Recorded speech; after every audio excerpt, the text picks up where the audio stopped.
सबैजनालाई हैन। अनि फर्स्टमा सम्बोधन गर्नुपर्दा हाम्रो पिडियाट्रिक इमर्जेन्सीको अनि हाम्रो पिडियाट्रिक ओपिडीको इन्चार्ज मीरा दिदी अनि अहिले नवनियुक्त इन्चार्ज बिबिका दिदी। अनि मैले अघि नै भनिसकेँ यो यस्तो कार्यक्रम गर्दाखेरि चाहिँ आफूले गरिरहेको हुँदाखेरि चाहिँ रमाइलो हैन।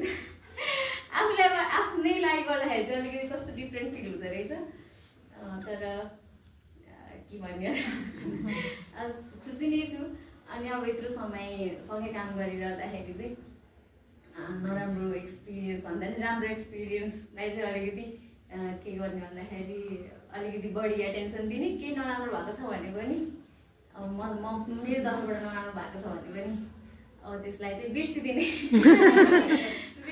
अब मैले नयाँ च्याप्टर चाहिँ नयाँ स्टार्ट गर्न लागेको छु। अब यो टियु टिचिङको च्याप्टर चाहिँ एकदमै राम्रो भयो मेरो लागि।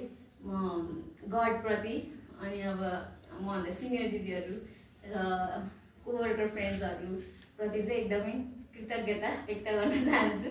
उहाँहरूको साथले गर्दाखेरि चाहिँ म आजसम्म